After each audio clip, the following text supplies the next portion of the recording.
ചിക്കൻ്റെ അകത്ത് മഞ്ഞൾപ്പൊടി, വിനാഗിരി, ഉപ്പ്, കുറച്ച് വെള്ളം കൂടെ ചേർത്ത് ചിക്കൻ്റെ അകത്ത് പുരട്ടി വെച്ചിരിക്കുക. അതായത് ഉളുമ്പൊക്കെ ഉണ്ടോയെന്ന് പോകാൻ വേണ്ടി മാത്രമാണേ.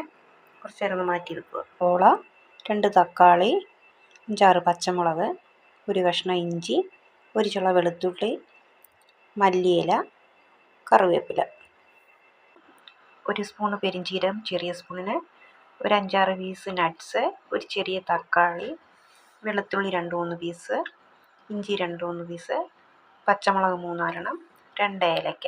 ഇത്ര നന്നായിട്ട് പേസ്റ്റ് പോലെ അരച്ചെടുക്കണം.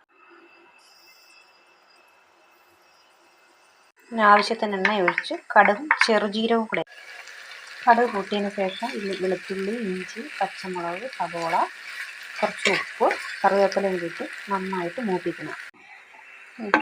സവോള ഇതുപോലെ മൂപ്പിച്ചെടുക്കണം. മുളക് പൊടി,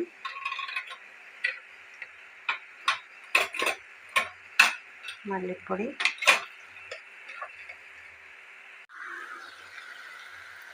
ഉപ്പൂടെ ചേർത്ത് വേണം നന്നായിട്ട് ഇളക്കാനായിട്ട്. 20 മിനിറ്റ് ആയല്ലോ. അപ്പോൾ അതിലോട്ട് നമ്മൾ അരച്ച് വെച്ചിട്ട് നട്ട്സും ഒക്കെ ചേർക്കുക. അതിൻ്റെ കൂടെ മല്ലിയിലയും ചേർത്തിട്ട് ഒരു 2 മിനിറ്റ് ഒന്ന് അതിൻ്റെ അരപ്പൊന്ന് ചൂടായതിന് ശേഷം ഗ്യാസ് ഓഫ് ആക്കിയേക്കണം.